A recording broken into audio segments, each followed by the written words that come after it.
Merci Seigneur pour ta fidélité. Bonjour Église, bonjour tout le monde.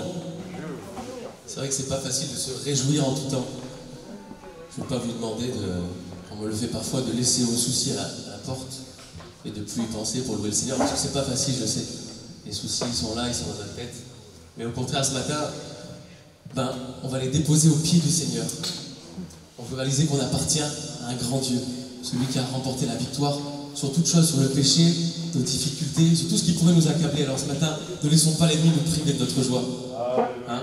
Au contraire, on veut se réjouir des merveilles que le Seigneur fait dans nos vies, se réjouir parce qu'il est présent, se réjouir pour cette famille que nous formons. Raconter parmi les nations sa gloire, parmi tous les peuples ses merveilles. Je dirai la splendeur glorieuse de ta majesté, je chanterai tes merveilles. Ça, c'est des beaux versets qui nous parlent des merveilles de notre Sauveur Jésus. On y va? Le Seigneur, toutes circonstances, vous louez Jésus.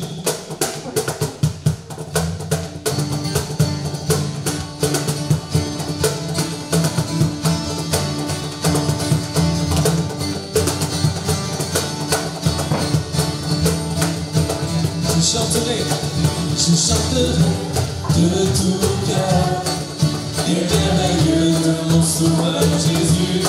Il m'a ôté des ténèbres, il m'a délivré de tout péché. Je chanterai de tout cœur les merveilles de mon Sauveur Jésus. Il m'a ôté des ténèbres, il m'a délivré de tout péché. Mon Sauveur est fidèle, il ne m'abandonne jamais. Je n'ai plus rien à craindre, car Jésus m'a libéré.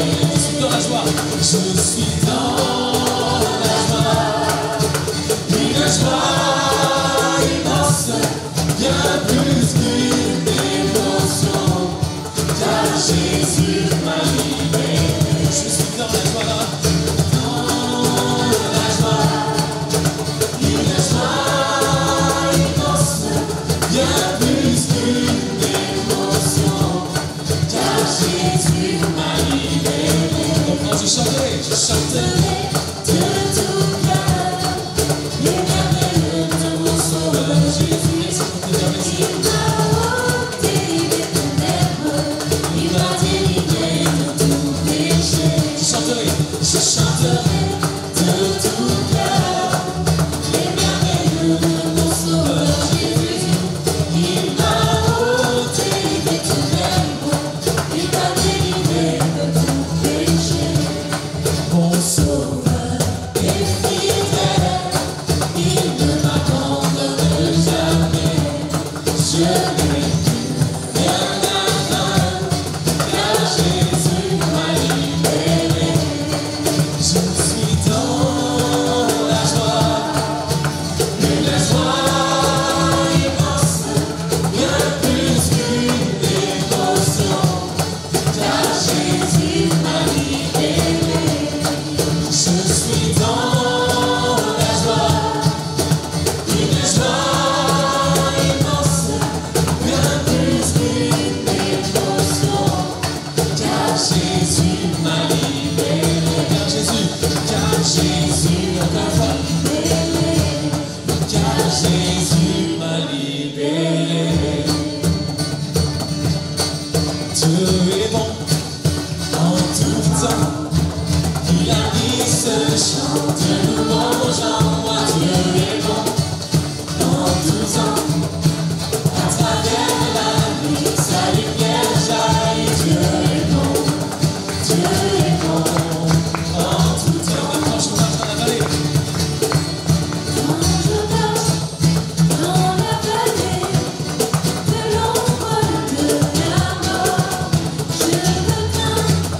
Aucun mal, car tu prends soin.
chante louange en moi, Dieu est bon en tout temps.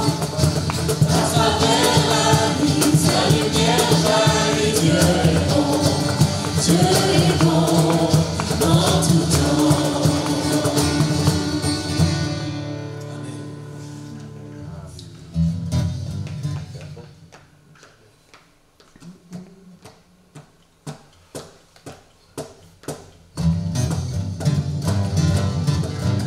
Merci Seigneur Jésus pour ton amour.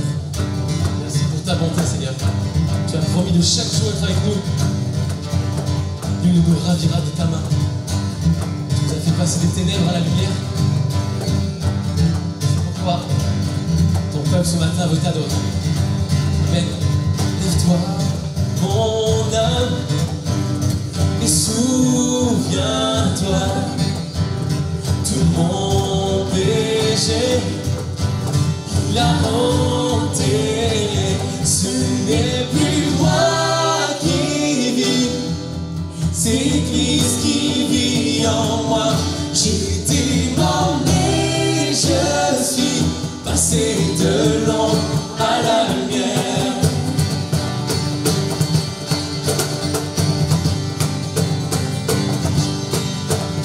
Je veux me vanter que de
je t'entends me parler, et ta voix dans mon cœur, toujours demain, et ta vie à chaque heure coule comme un torrent. Si je me tais, où j'apprendrai à écouter la voix du bon berger.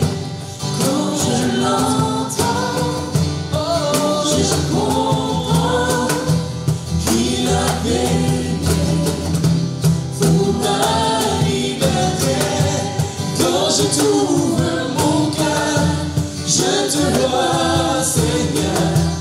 Quand je t'ouvre mon cœur, je t'entends me parler, et ta voix dans mon cœur, toujours demain, et ta vie à chaque heure coule en un torrent. Quand je t'ouvre mon cœur, je te vois, Seigneur. Quand je t'ouvre mon cœur, je t'entends me parler, et ta voix dans mon cœur, toujours demain, et ta vie à chaque heure coule comme un torrent.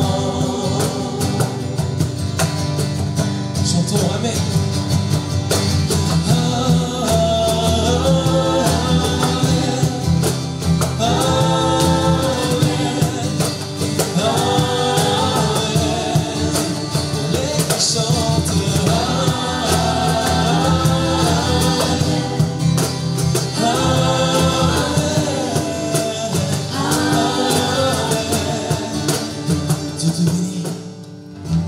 Te bénis et te garde, il rayonne sur toi, t'accorde sa grâce, ton Dieu seul, tourne vers toi, te donne la paix.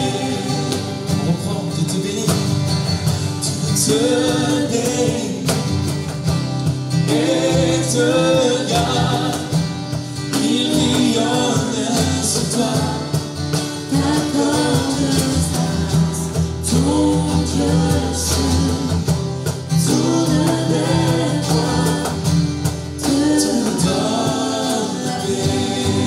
Amen. Amen.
prier pour toi dès le matin jusqu'au coucher, à chaque repas, prier sur toi, dans les larmes et dans la joie, prier pour toi, prier pour toi, prier pour toi, prier pour toi, prier pour toi, prier pour toi, prier pour toi, prier pour toi, prier pour toi, prier pour toi.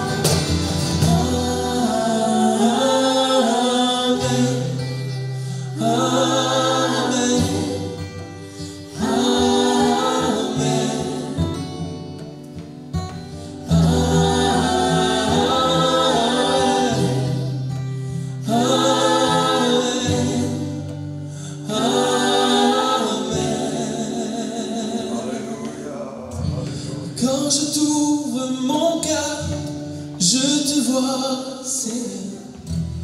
Quand je t'ouvre mon cœur, je t'entends me parler. Et ta voix dans mon cœur, toujours de même. Et ta vie à chaque heure coule comme un torrent. Oui, Seigneur, tu es ce bon berger qui prend soin de nous.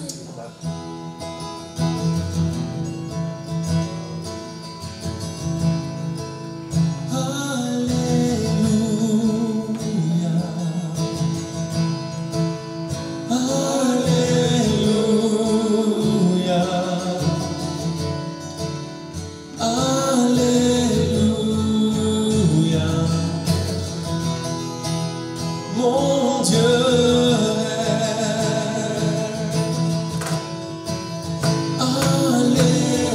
Alléluia, Alléluia, Alléluia. Mon Dieu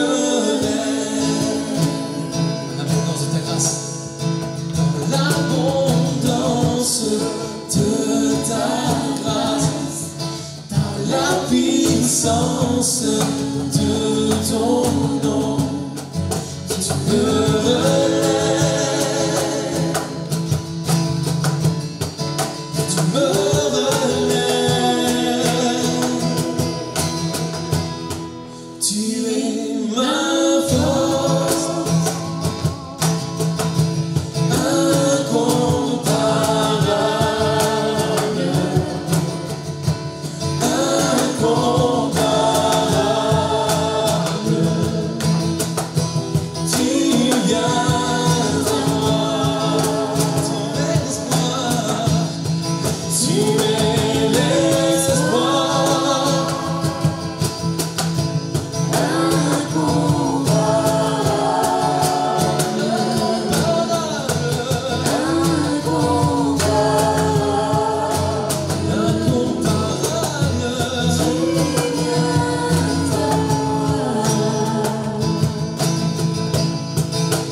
L'abondance de ta grâce, dans la puissance de ton nom, tu me relèves, tu me relèves, amour divin.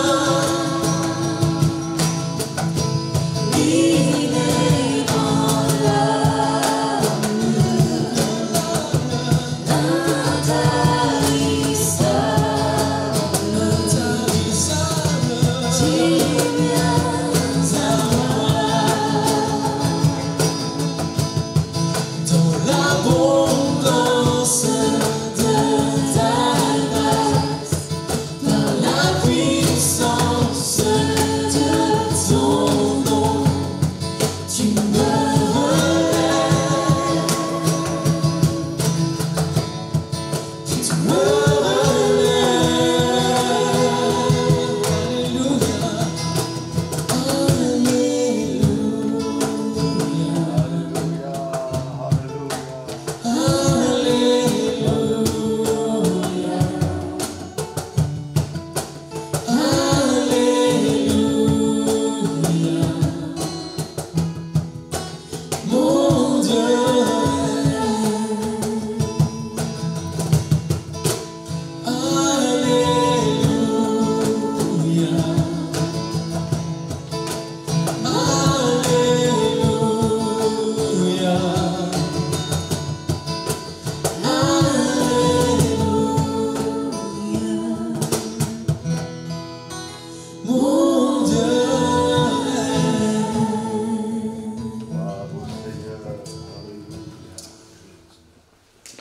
allons lire dans Zacharie au chapitre 4, le verset 6.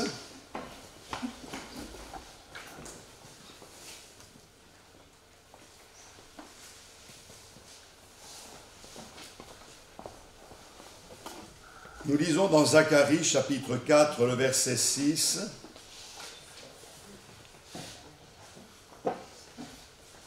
Alors il reprit et me dit, c'est ici la parole que l'Éternel adresse à Zorobabel. Ce n'est ni par la puissance, ni par la force, mais c'est par mon esprit, dit l'Éternel des armées. Amen. On connaît bien ce texte de l'Écriture. On va dans les Actes des Apôtres pour lire quelques versets au chapitre 2. Le Seigneur avait demandé aux disciples de rester, d'attendre la promesse. Et le jour de la Pentecôte, ils étaient tous ensemble dans le même lieu. Tout à coup, il vint du ciel un bruit comme celui d'un vent impétueux, et il remplit toute la maison où ils étaient assis. Des langues semblables à des langues de feu leur apparurent séparément les uns les autres, et se posèrent sur chacun d'eux. Et ils furent tous remplis du Saint-Esprit, et se mirent à parler en d'autres langues, selon que l'Esprit leur donnait de s'exprimer. Alléluia. C'était le jour de la fête, et il y avait beaucoup de monde à Jérusalem. Les gens ont été attirés par les bruits, par ces langues qui étaient exprimées. Ils se sont demandé ce que c'était, et ils sont venus voir. Et Pierre, qui jusqu'à-là était enfermé avec les autres, lui qui avait renié le Maître, est sorti et il a annoncé le message de l'Évangile, et plus de 3000 se sont convertis à Jésus-Christ.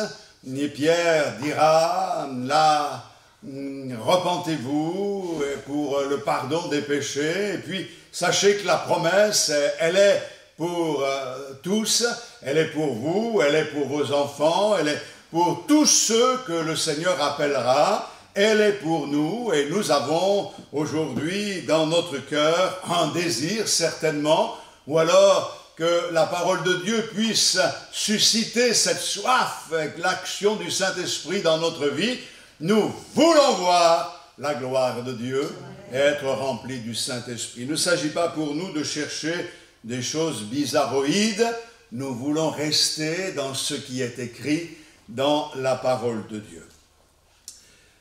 Nous savons que notre Dieu est le Dieu du miracle. Vous avez tous entendu parler du docteur Christian Bernard,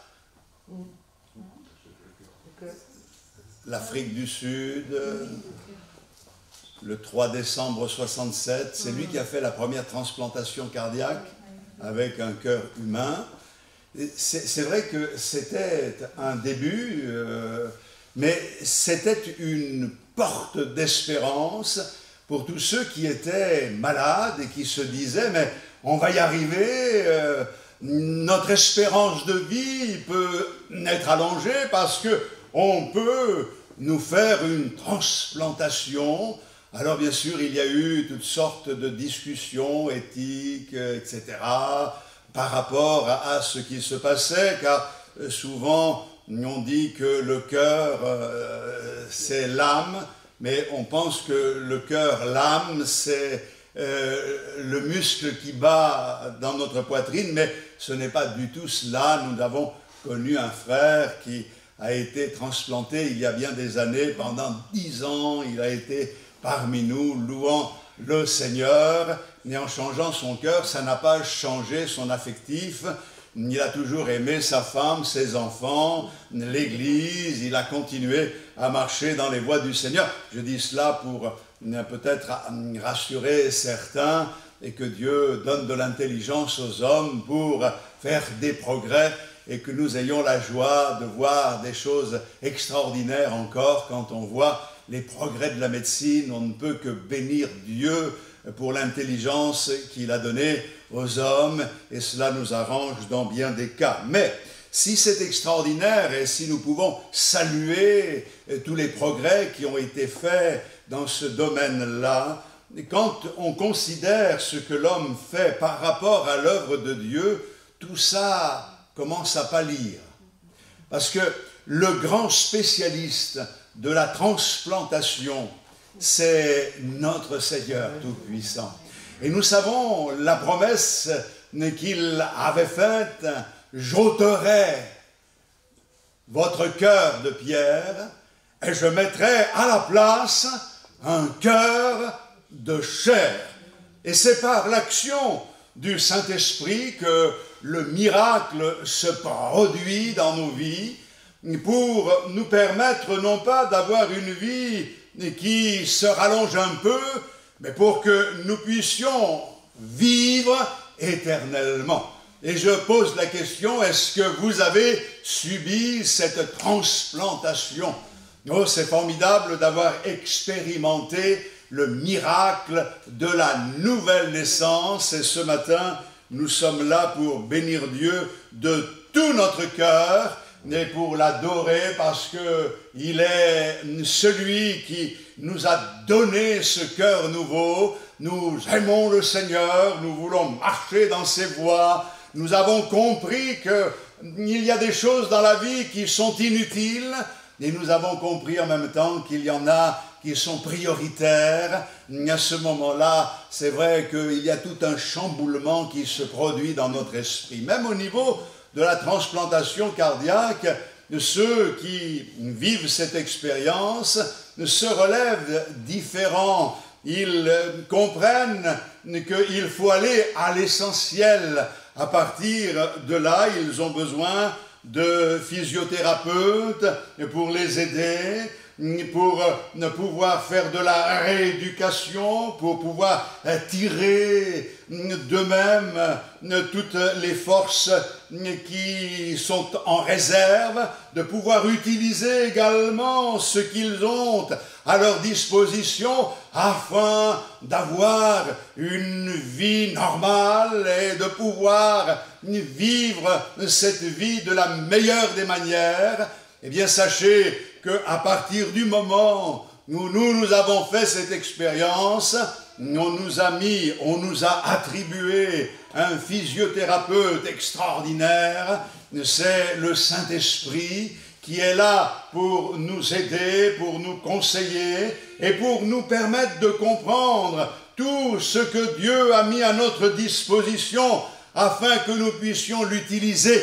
Et nous avons quelquefois du mal. Alors ce matin, nous voulons remettre en question notre vie. Nous voulons rentrer en nous-mêmes et dire, Seigneur, on a besoin de quelque chose. On a besoin de comprendre. Mais qu'est-ce qui compte vraiment? Qu'est-ce qui est vraiment important? Et permets, Seigneur, non pas avec ma force, non pas avec mon raisonnement, mais par ta puissance, par ton esprit, aide-moi à vivre une vie qui vaut la peine d'être vécue et de pouvoir être utile entre tes mains pour le salut du plus grand nombre. Je pose la question, qui ressent aujourd'hui le besoin de recevoir la puissance du Saint-Esprit, le baptême du Saint-Esprit? Le Saint-Esprit est une personne et il a été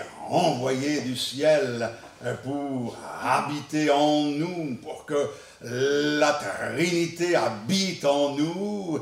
Je ferai ma demeure en vous, dit le Seigneur, j'habiterai en vous, c'est extraordinaire.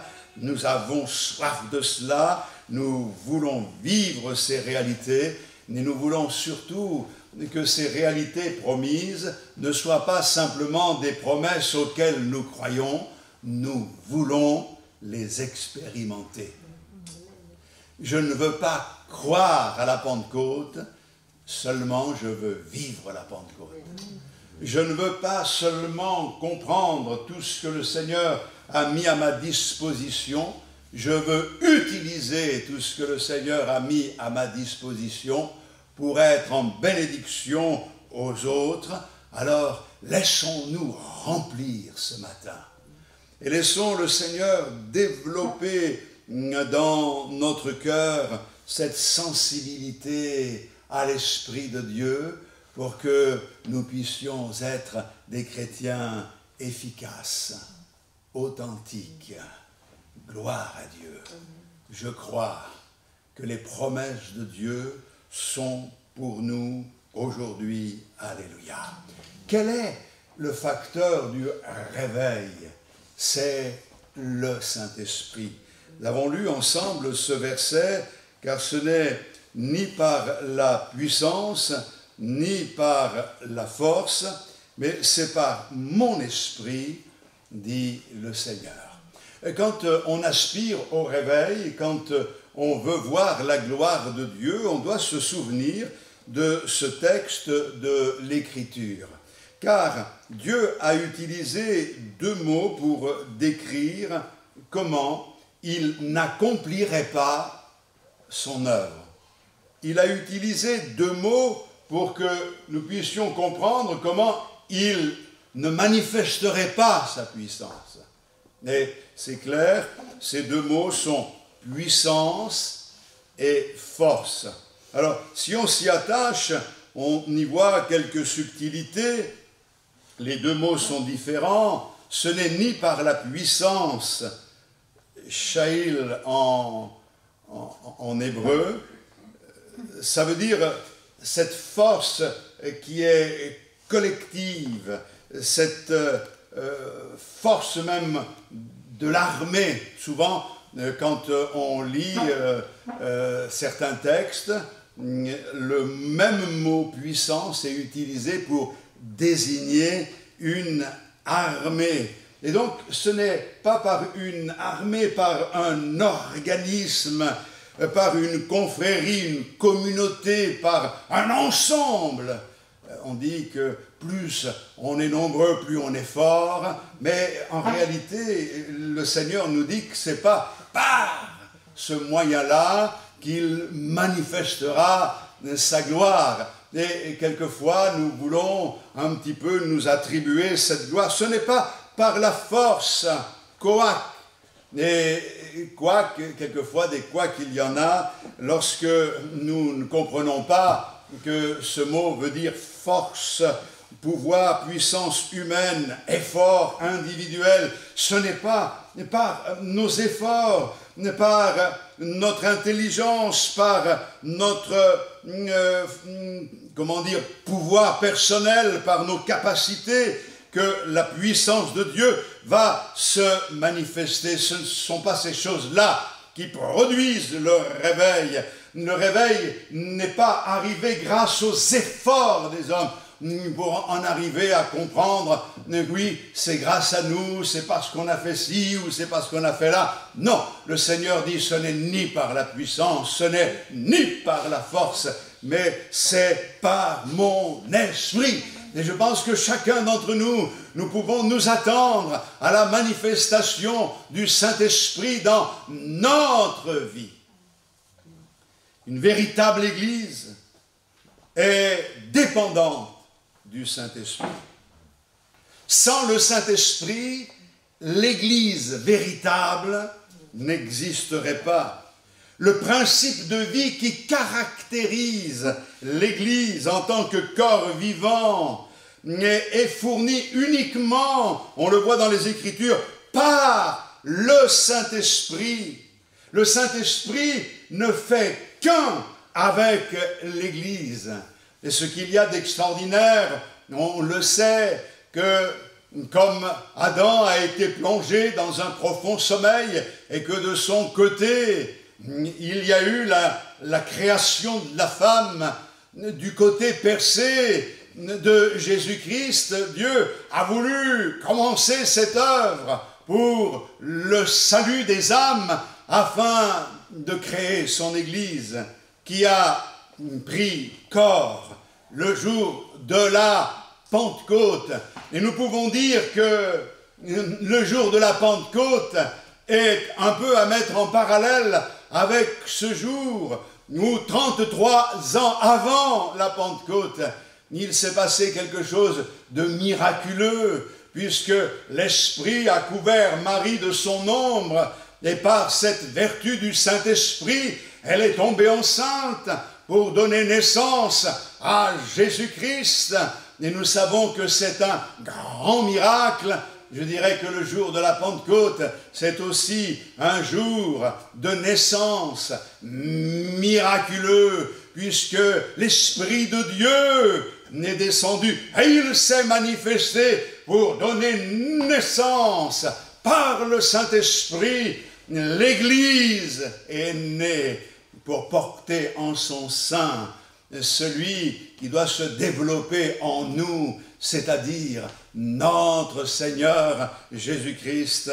Alléluia. Quoique le Saint-Esprit non seulement ne fait qu'un avec l'Église, mais il dynamise l'Église. Et l'Église est un corps spirituel qui travaille à l'évangélisation du monde, au salut des âmes. Le Saint-Esprit dirige l'Église, il dynamise l'Église, il motive l'Église. Dieu, par son Esprit, fait une œuvre extraordinaire. Je vais vous donner une citation. La somme de puissance de Dieu qui se répand dans le monde est directement proportionnelle à l'opportunité donnée au Saint-Esprit d'habiter dans son Église. Plus nous laissons de la place au Seigneur, et plus nous pouvons voir la gloire de Dieu se manifester. Quoique Dieu n'a besoin de personne pour agir, mais il a choisi de nous utiliser. C'est ça le miracle de la grâce de Dieu.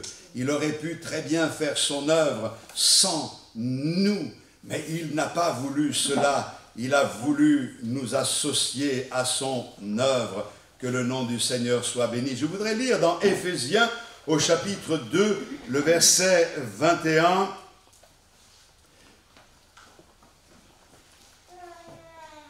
On va lire au verset 20. « Vous avez été édifiés sur le fondement des apôtres et des prophètes, Jésus-Christ lui-même étant la pierre angulaire.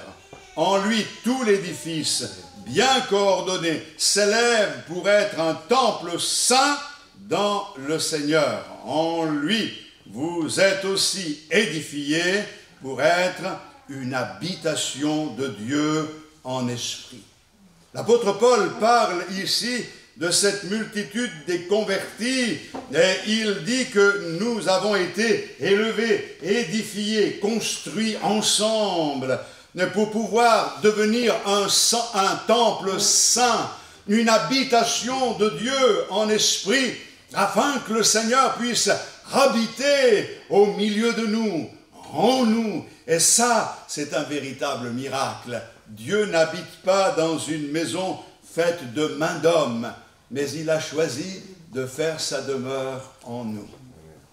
Et le jour de la Pentecôte, il s'est passé quelque chose de nouveau, d'extraordinaire. Il est avec vous et il sera en vous. À partir de là, chaque fois qu'il y a une nouvelle naissance, l'Esprit de Dieu fait sa demeure en nous. Mais cela n'empêche que, à partir de là, nous pouvons demander au Seigneur, je veux vivre l'expérience de la Pentecôte. Nous pouvons avoir Dieu en nous, l'Esprit de Dieu en nous, et ne pas comprendre l'importance du baptême dans le Saint-Esprit, ou alors le comprendre et avoir le désir de vivre ce qui est écrit dans la parole de Dieu. Mais il y a un danger. Et je voudrais vous parler de ce danger. Je ne vais pas nommer celui qui a dit certaines choses au sujet du réveil qu'il y a eu dans un État aux États-Unis en 1907, un grand réveil de Pentecôte qui a amené l'Église vers les vérités des Saintes Écritures. Nous, on a cru au baptême dans le Saint-Esprit, à la régénération, au salut par grâce, à la parole de Dieu inspirée, tout ce que nous croyons aujourd'hui, mais déjà à cette époque, il y a eu quelques débordements et là, il y a eu des mises en garde. Et je voudrais juste partager avec vous un petit peu ces choses qui m'ont également percuté. Nous ne pouvons pas suivre une doctrine et chercher une expérience si ce n'est en Christ. Nous ne pouvons pas chercher une doctrine ou rechercher une expérience en dehors de Christ, en dehors de la parole. Plusieurs, et voilà ce qu'il a dit, désirent chercher la puissance pour faire des miracles, veulent attirer l'attention ou les louanges des gens sur eux-mêmes.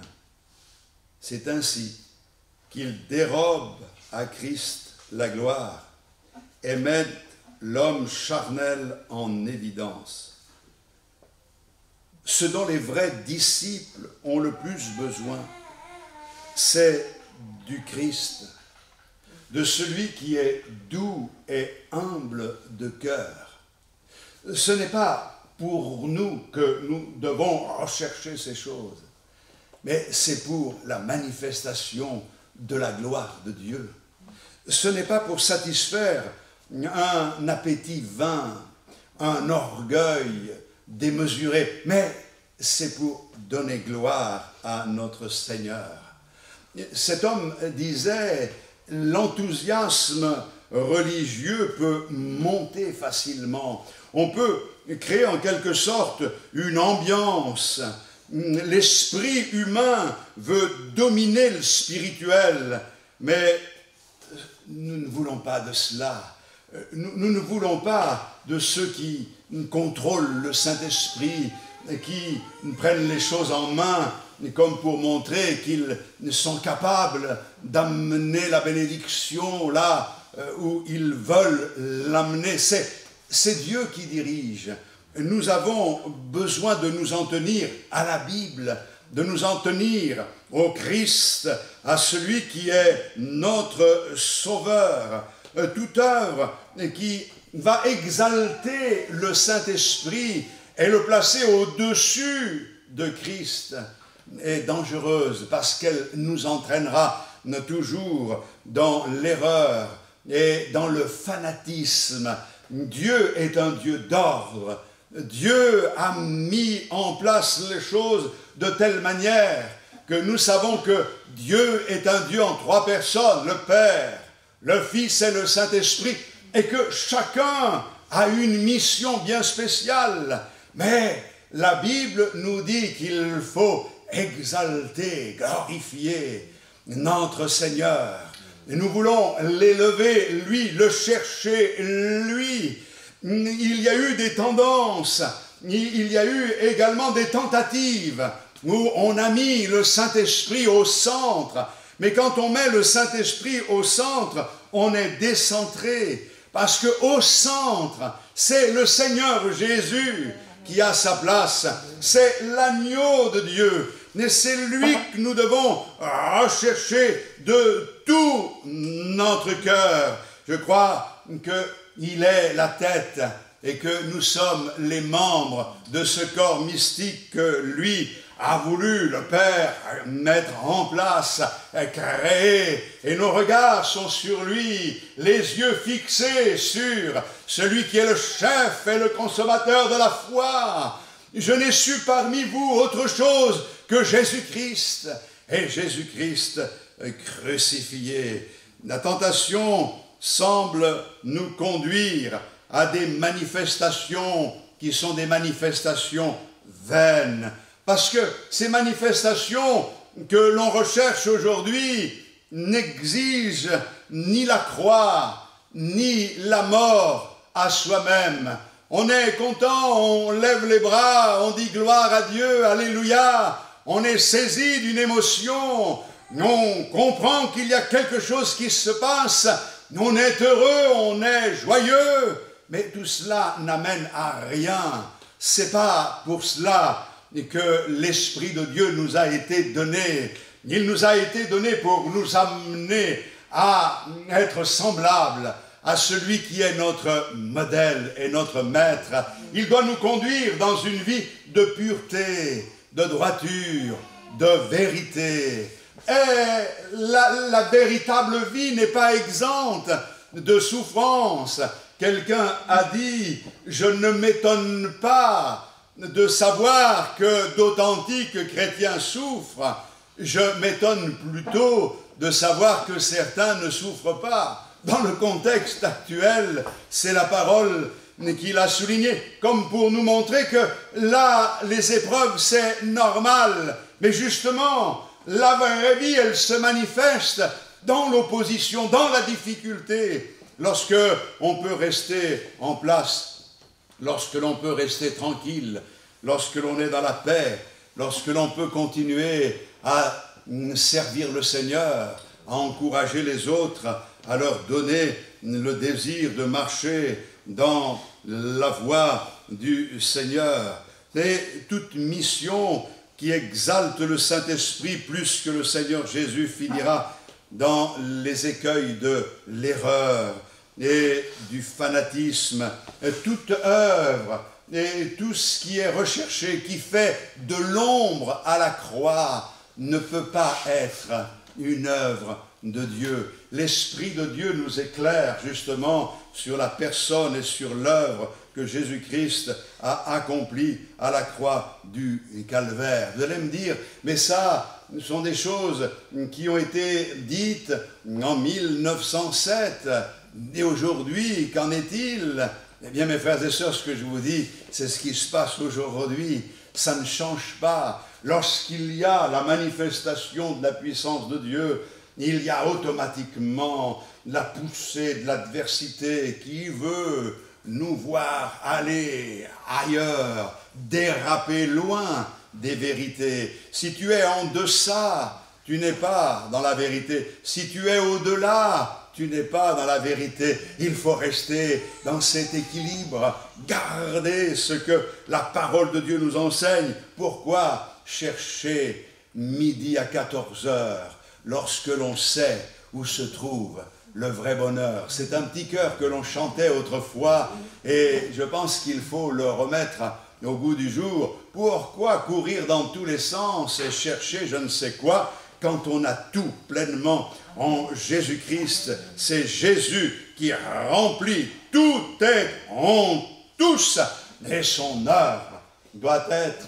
présente à nos yeux. Je crois que l'Esprit de Dieu nous amènera toujours à la croix, déjà pour la conversion, parce que c'est lui qui fait cette œuvre en nous, nous révélant l'amour de Dieu. Mais il nous ramènera toujours à la croix pour faire mourir notre moi, afin que nous puissions exalter et glorifier notre Dieu de tout notre cœur, encore et encore. Non, la manifestation que nous cherchons, tout ce que nous cherchons, et quelquefois nous le cherchons avec une énergie particulière, ne doit pas faire de l'ombre à la croix. C'est en cherchant le Seigneur que l'Esprit de Dieu me conduit, et c'est en cherchant le Seigneur que son œuvre se manifestera dans notre vie. Souvenez-vous que lorsque Jésus-Christ a été baptisé, une colombe est descendue, c'est le Saint-Esprit sous la forme d'une colombe, et une voix s'est fait entendre, « Celui-ci est mon Fils bien-aimé, en qui j'ai mis toute mon affection. » Écoutez-le. Est-ce que nous sommes d'accord avec ces paroles? Gloire au Seigneur Jésus. Celui qui nous a sauvés, lavés de nos péchés, c'est l'agneau qui a été crucifié. Ce n'est pas la colombe qui a été crucifiée. Et nous devons réaliser ces choses. Non pas que nous devons faire des différences, mais Dieu est un Dieu uni, qui est stable, et qui est parfait. Et il a voulu que les choses soient ainsi.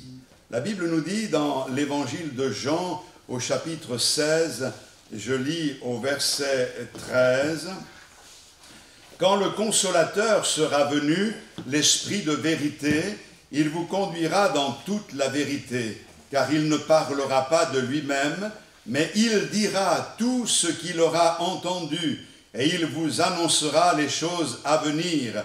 Il me glorifiera, parce qu'il prendra de ce qui est à moi, et vous l'annoncera. Tout ce que le Père a est à moi. C'est pourquoi j'ai dit qu'il prend de ce qui est à moi, et qu'il vous l'annoncera. Le rôle du Saint-Esprit, c'est de prendre de ce qui est à Christ et de nous le communiquer, de nous l'enseigner. Il ne parlera pas de lui-même. Vous savez, la première mission du Saint-Esprit, ce n'est pas de produire l'extase.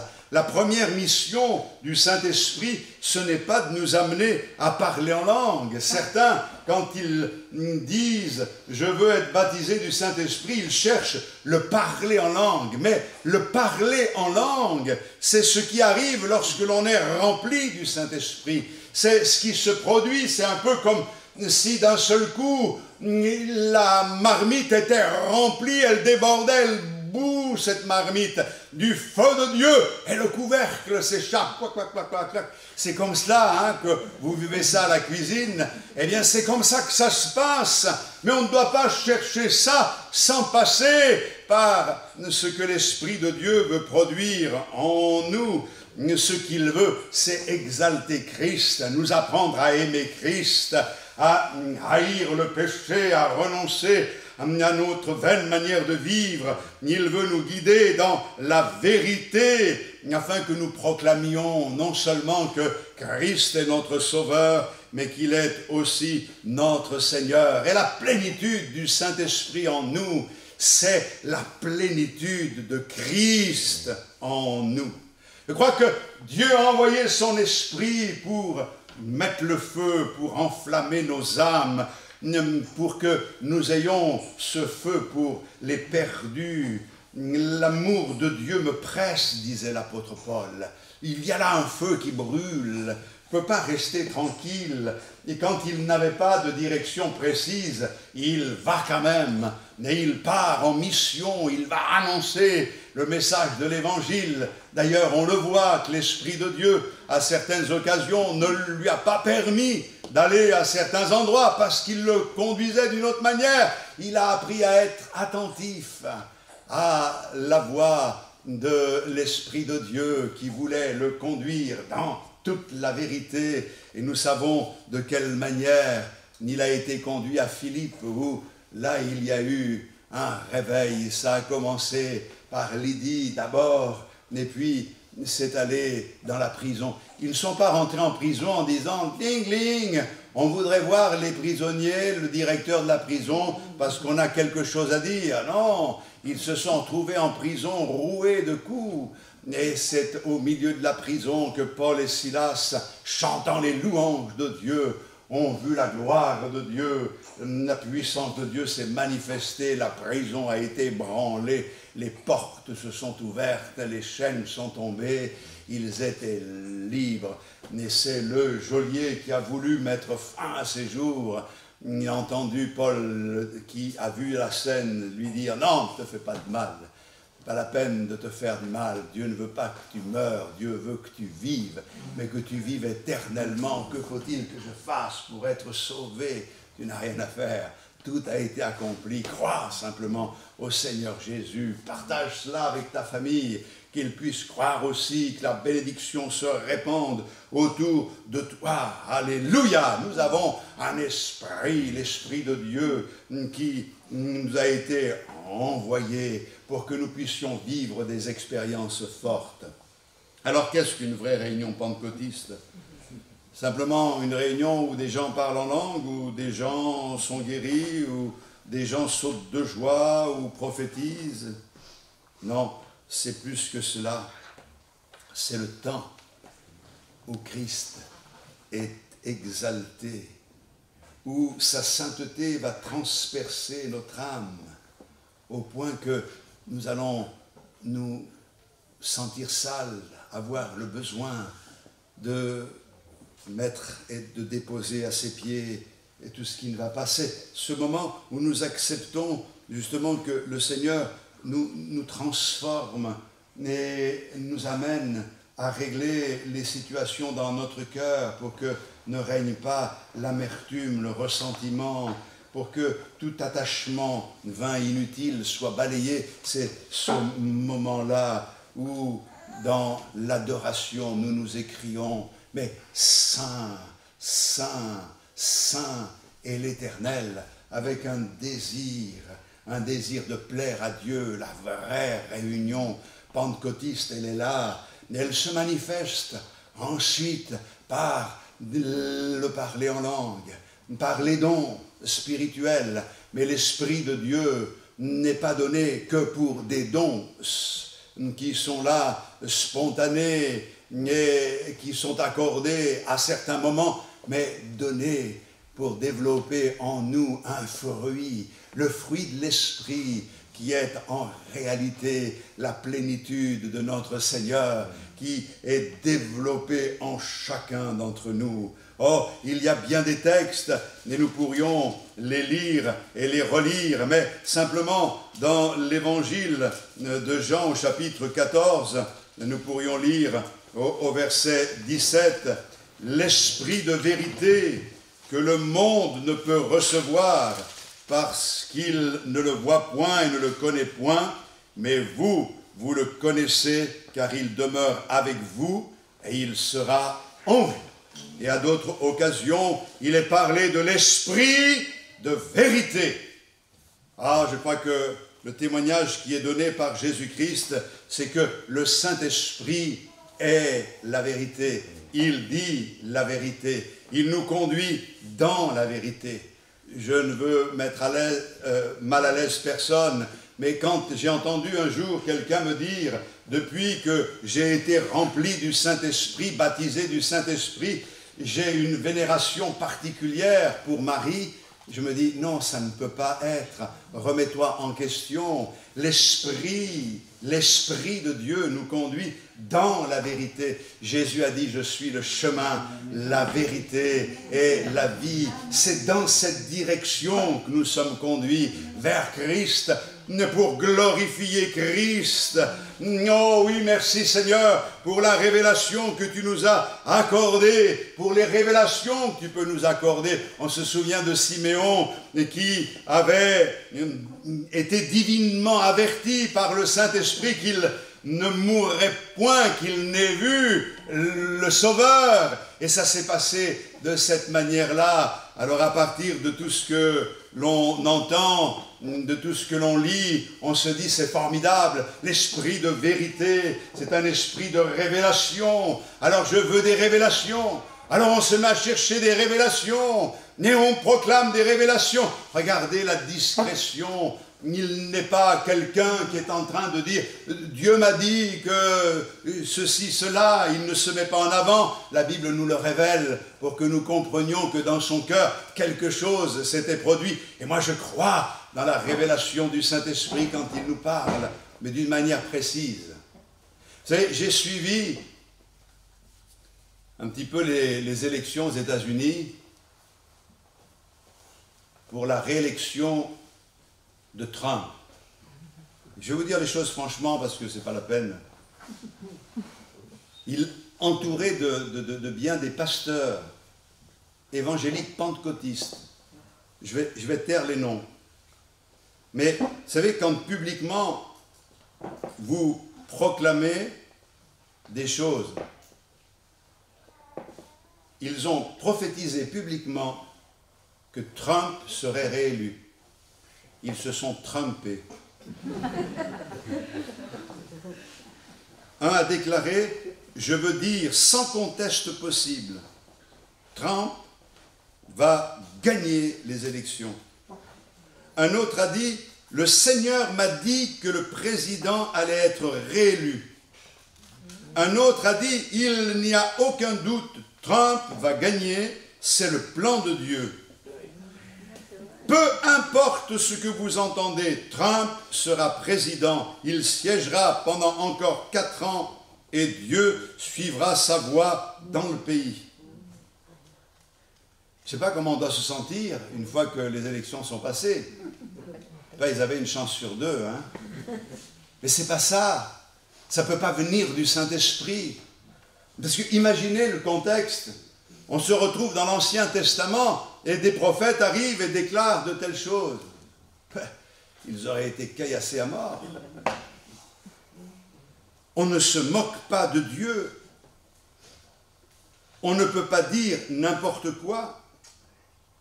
Et tout ce que l'on entend et qui fait justement que ça ne s'accomplit pas, eh bien, trouble les véritables chrétiens qui en arrivent à la pensée que finalement Dieu a parlé par les apôtres, mais aujourd'hui, c'est plus la même chose. D'ailleurs, il est un texte qui a troublé bien des personnes, c'est celui de 1 Corinthiens 13, verset 8. « La charité ou l'amour ne périt jamais, les prophéties prendront fin, les langues cesseront, la connaissance disparaîtra. Car nous connaissons en partie et nous prophétisons en partie, mais quand ce qui est parfait sera venu, ce qui est partiel disparaîtra. Lorsque j'étais enfant, je parlais comme un enfant, je pensais comme un enfant, je raisonnais comme un enfant. Lorsque je suis devenu homme, j'ai fait disparaître ce qui est de l'enfant. Aujourd'hui, nous voyons au moyen d'un miroir d'une manière obscure, mais alors nous verrons face à face. Aujourd'hui, je connais en partie, mais alors je connaîtrai comme j'ai été connu. Maintenant donc, ces trois choses demeurent, la foi, l'espérance, l'amour, mais la plus grande de ces choses, c'est l'amour. Alors certains disent, voyez, les prophéties prendront fin, les langues s'arrêteront, la connaissance disparaîtra. Oui, mais il est dit que nous connaissons en partie et nous prophétisons en partie, mais quand ce qui est parfait sera venu, ce qui est partiel disparaîtra.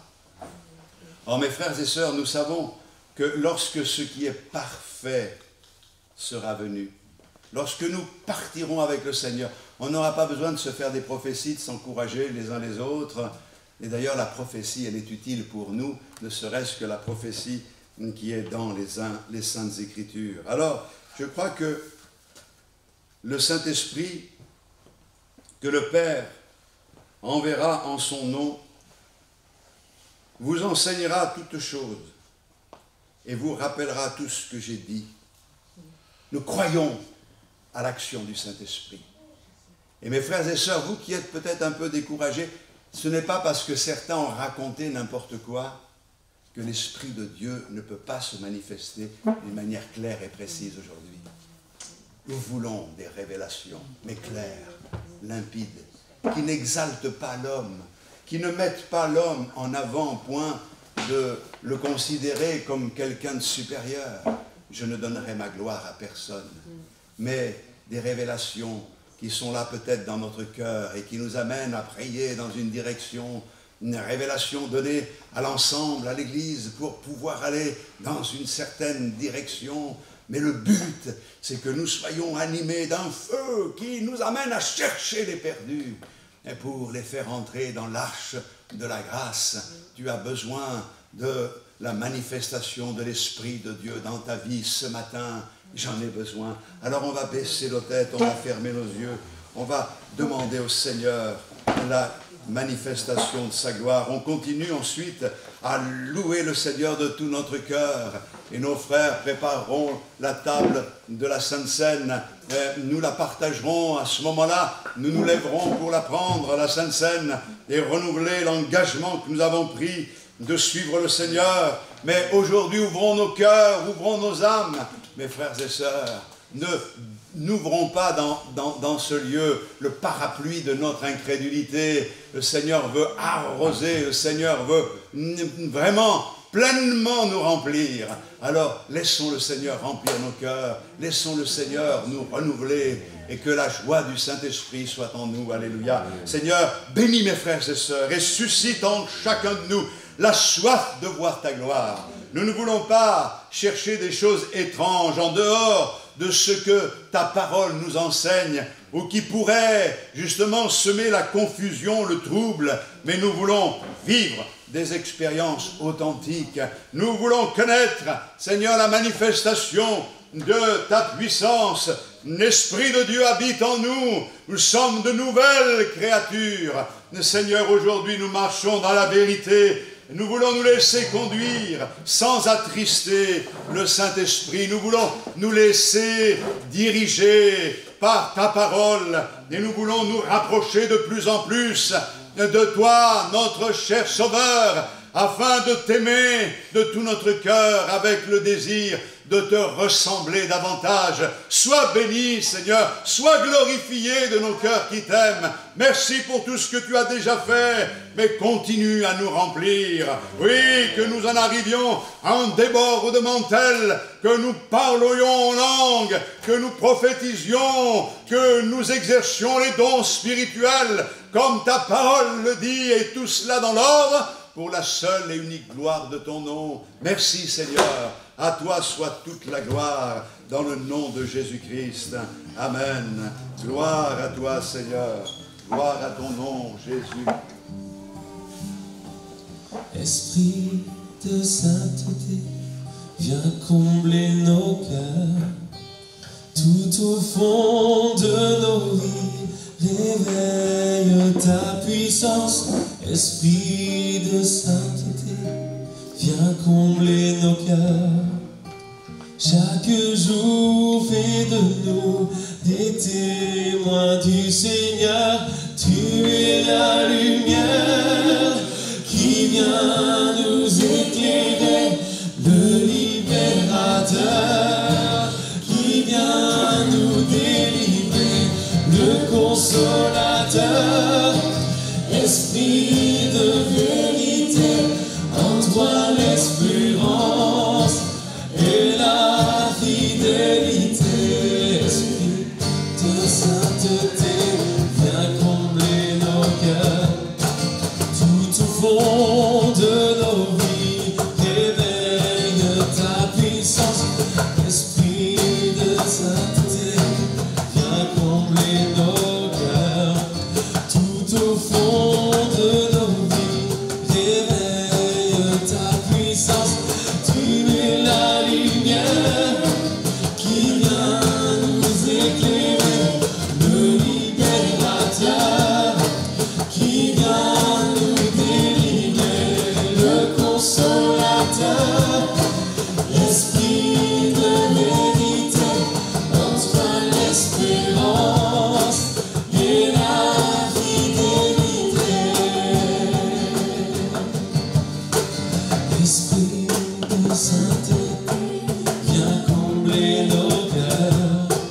Tout au fond de nos vies, réveille ta puissance. Esprit de sainteté, viens combler nos cœurs. Chaque jour fais de nous des témoins du Seigneur. Tu es la lumière qui vient nous éclairer, le libérateur qui vient nous délivrer, le consolateur. Esprit de vérité, en toi l'espérance et la fidélité. Alléluia. Béni sois-tu. Dieu, voulons voir ta gloire.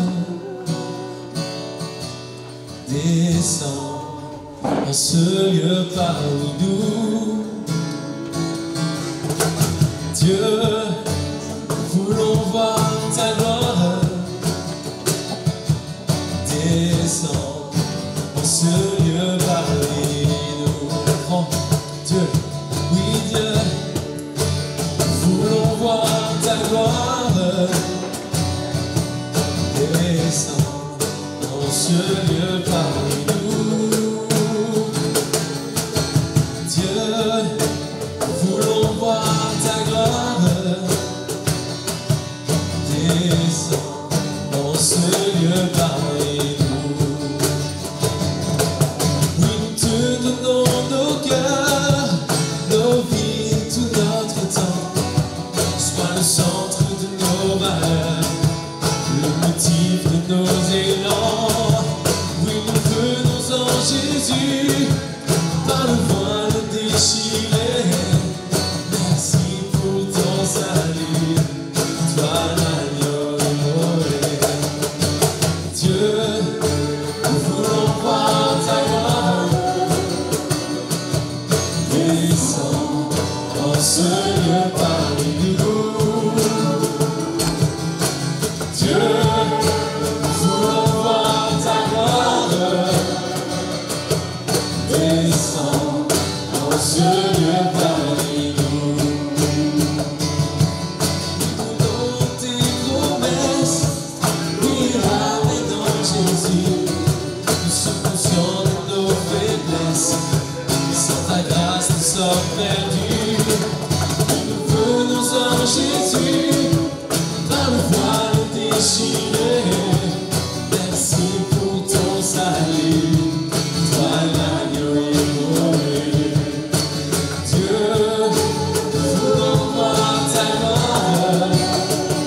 sommes perdus.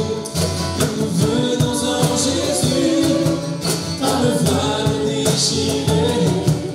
Merci pour ton salut, toi l'agneau immolé.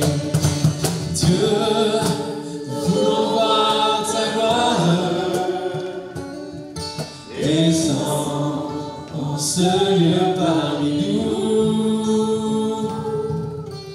Dieu, nous voulons voir ta gloire. Descends en ce lieu parmi nous.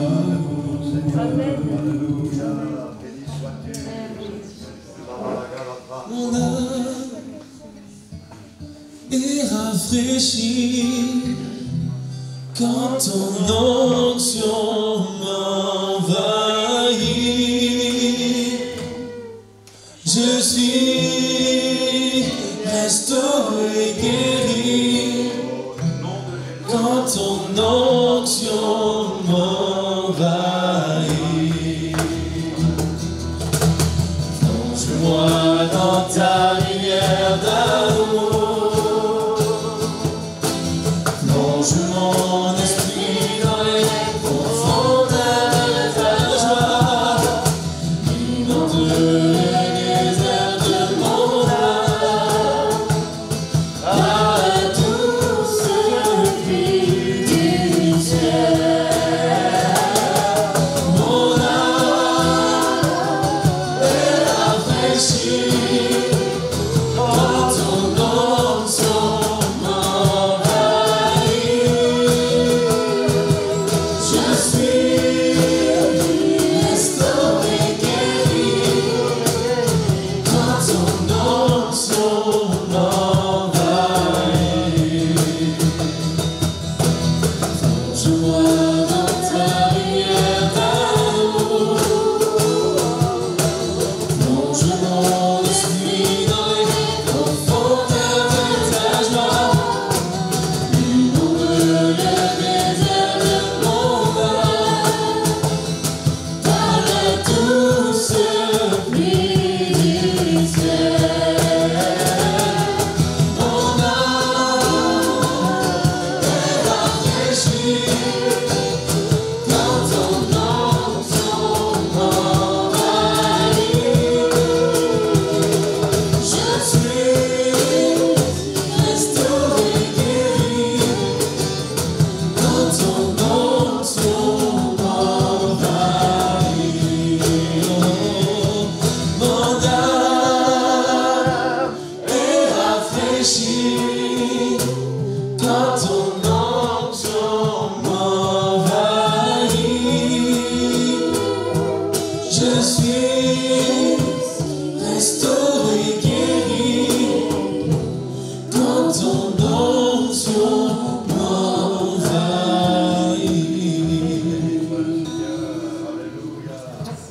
Gloire à Dieu, quelle unction.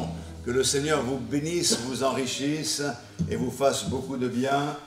On part en musique peut-être, et puis bon retour à tous. Hein.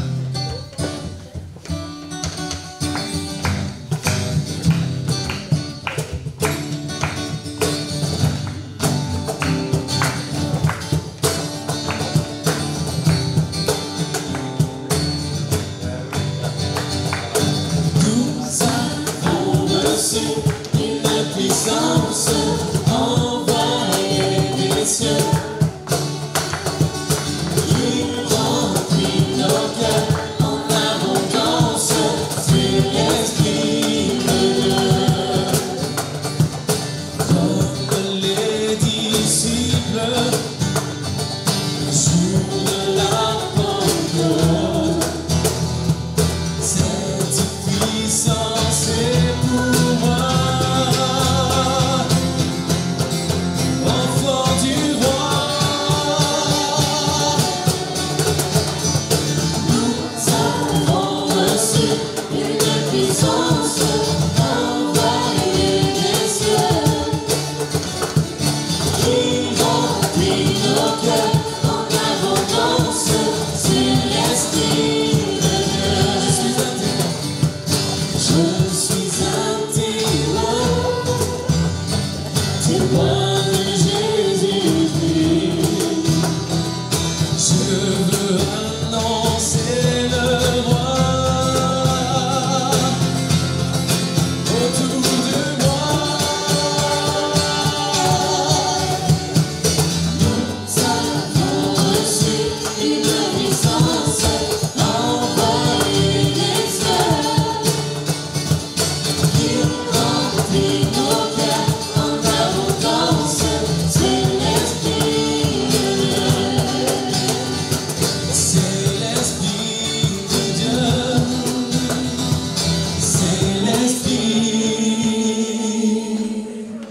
de Dieu.